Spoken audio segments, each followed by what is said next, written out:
좋은 아침입니다.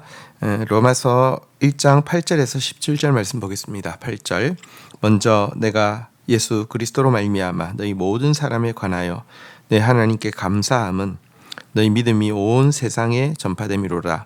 9절 내가 그의 아들의 복음 안에서 내 심령으로 섬기는 하나님이 나의 증인이 되시거니와 항상 내 기도에 쉬지 않고 너희를 말하며. 바울은 먼저 로마 성도들에게 이제 인사를 하면서 그들의 믿음에 대한 아름다운 소문이 온 세상에 전파된 것에 대해서 하나님께 감사한다 이렇게 말하고 있습니다. 그리고 그의 아들의 복음 안에서 섬기고 있는 하나님이 증인이 되실 만큼 그들을 위한 중보기도를 그치지 않고 있다라고도 고백하고 있습니다. 사실 로마 교회는 바울에 의해서 세워진 교회가 아니기 때문에 일상적으로는 그의 관심 밖에 있을 수 있습니다.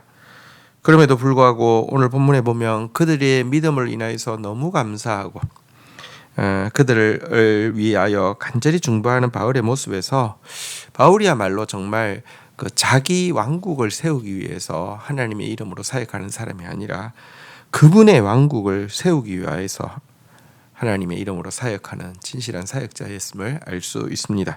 10절 어떻게 하든지 이제 하나님의 뜻 안에서 너희에게로 나아갈 좋은 길 얻기를 구하노라. 11절 내가 너희 보기를 간절히 원하는 것은 어떤 신령한 은사를 너희에게 나누어 주어 너희를 견고하게 하려 함이니. 12절 이는 곧 내가 너희 가운데에서 너희와 나의 믿음으로 말미암아 피차 안위함을 얻으려 함이라. 바울은 감사하고 기도하는 것에서 그치지 않고 어떻게든지 하나님 뜻 안에서 로마 교회로 나아갈 수 있기를 간절히 원하고 있다 이렇게 이야기하고 있습니다. 그러면서 두 가지 이렇게 그 로마를 방문하고자 하는 목적을 표현하고 있는데요. 첫 번째는 자기가 받은 신령한 은혜를 그들 가운데도 나누어 줌으로 말미암아 그들이 박해 가운데서도 견고하게 설 수 있게 하기 위함이다라고 11절에서 밝히고 있고요. 또 한 가지는 이 같은 교제를 통하여서 피차간의 새로운 힘을 얻고 그리하여서 열매를 얻기 위함이다 이렇게 이야기하고 있는데요. 이 말은 구체적으로는 로마 성도들의 이렇게 도움 가운데서 그 당시 땅끝인 스페인까지 복음을 전하는 일에 이렇게 나아가기 위함이다 이렇게 이야기하고 있습니다. 성도는 사실은 모두 하나님으로부터 신령한 은혜를 공급받아야 되는 동시에 또한 그리스도와 함께 영적인 사역을 위해서 또 공급해야 할 존재입니다.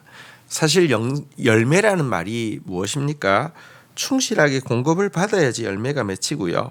또 공급받은 것으로 맺혀진 열매란 자기가 먹는 것이 아니고 다른 사람들의 기쁨을 위하여서 나누어 주는 거잖아요. 그래서 어쨌든 이렇게 영적인 은사를 또 그들 가운데서 나누어 주고 또 그들로부터 또 새 힘을 얻어서 하나님의 사역을 하기 위함이다 이렇게 밝히고 있습니다. 13절부터 보도록 하겠습니다. 형제들아 내가 여러 번 너희에게 가고자 한 것을 너희가 모르기를 원하지 아니하노니 이는 너희 중에서도 다른 이방인 중에서와 같이 열매를 맺게 하려 함이로되 지금까지 길이 막혔도다. 14절 헬라인이나 야만인이나 지게에 있는 자나 어리석은 자에게 다 내가 빚진 자라. 15절 그러므로 나는 할 수 있는 대로 로마에 있는 너희에게도 복음 전하기를 원하노라. 여러분 사실 바울이 로마로 가기를 간절히 소원하는 마음만 가진 것은 아니었고요. 이미 여러 번 실행에 옮기려고 시도를 했다라고도 이야기하고 있습니다. 정말 로마 성도들로 하여금 열매 맺게 하고자 하는 열의가 굉장히 강했음을 알 수 있는데요. 하지만 지금까지 그와 같은 시도들이 계속 막히고 성사되지 못했습니다. 그럼에도 불구하고 바울은 이 정도 하면 됐지가 아니라 할 수 있는 대로 로마에 있는 너희에게도 복음을 전하기를 원하노라고 하면서 다시 한번 로마행에 대한 간절한 소원과 의지를 표출하고 있습니다. 바울은 정말 땅끝까지 복음을 전파하는 일을 위하여서 모든 에너지와 관심을 다 쏟고 있는 사람입니다. 그가 어떻게 이렇게 복음 전파에 열렬한 사람이 되었을까요? 과거 박해자였지 않습니까? 첫 번째는 그가 이렇게 헌신적으로 복음을 위해서 살 수 있었던 이유는 그의 아들의 복음이라는 단어에서 답을 찾을 수 있습니다.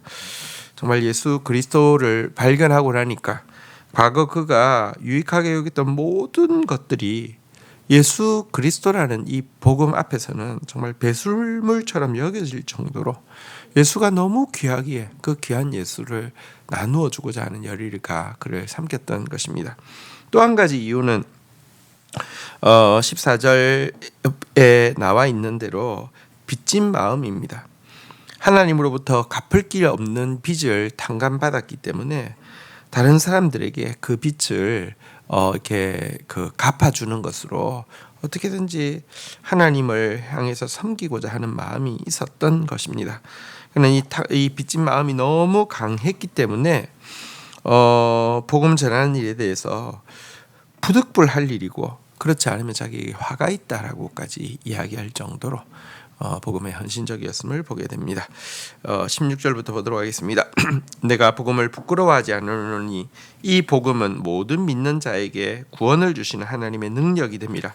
먼저는 유대인에게요 그리고 헬라인에게로다. 17절 복음에는 하나님의 의가 나타나서 믿음으로 믿음에 이르게 하나니 기록된 바 의는 오직 의는 믿음으로 말미암아 살리라 함과 같으니라.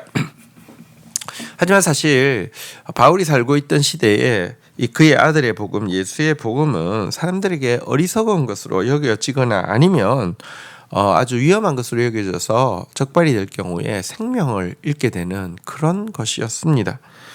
그럼에도 불구하고 바울은 이 아들의 복음 또 아들의 십자가의 복음을 부끄러워하지 않는다라고 선언하고 있습니다.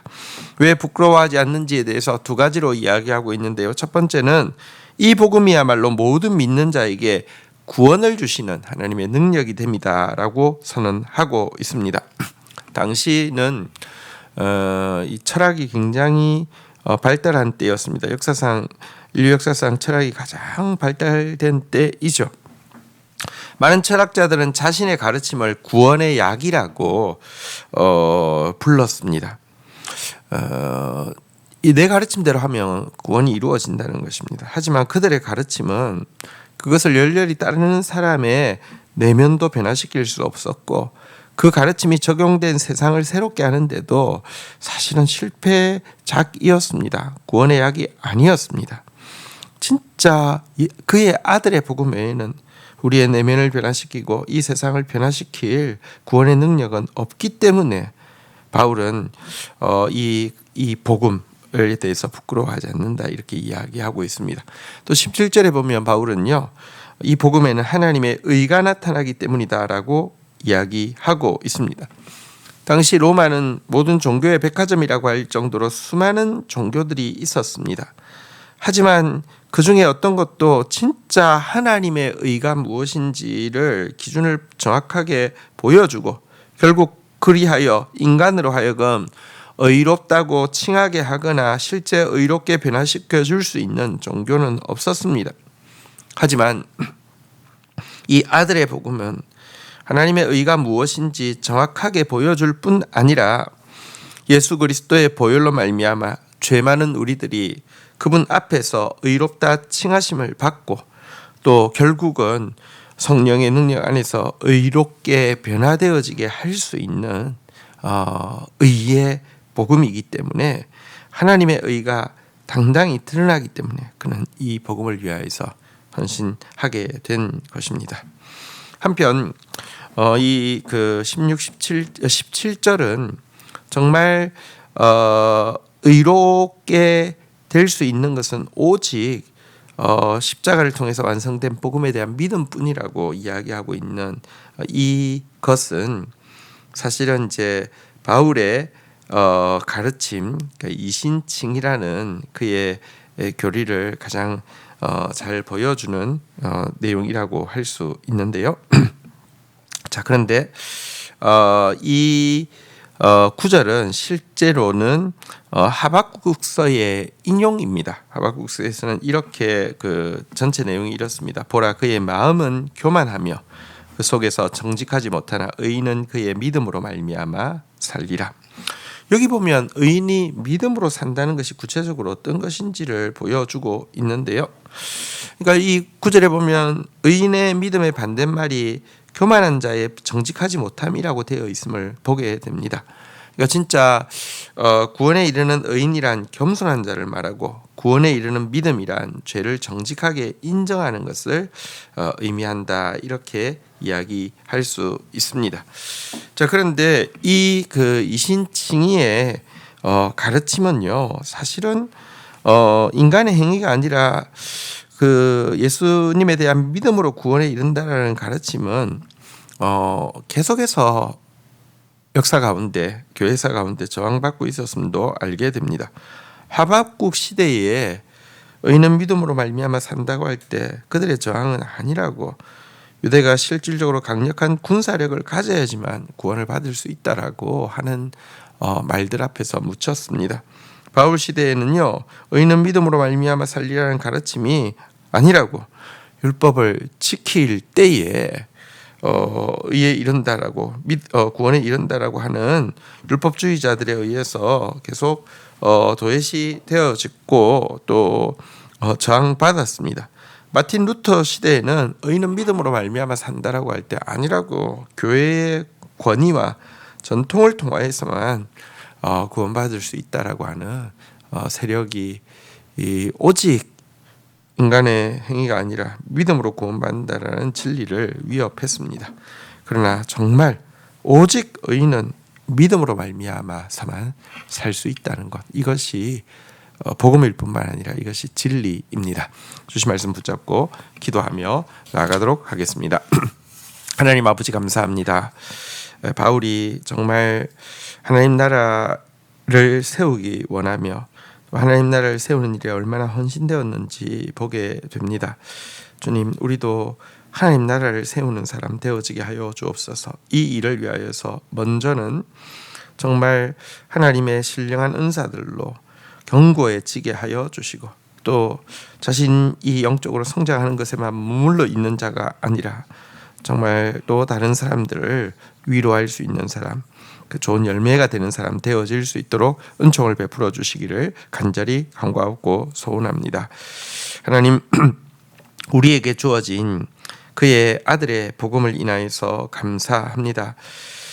하나님, 정말 구원의 능력이 되시는 이 복음, 또 하나님의 의를 나타내는 이 복음을 누리며 이 복음 안에서 저희들이 매일 구원받게 하여 주시고 매일 의로워져 가는 사람 되어질 수 있도록 인도하여 주옵소서. 의인은 믿음으로 말미암아 살리라고 하셨습니다.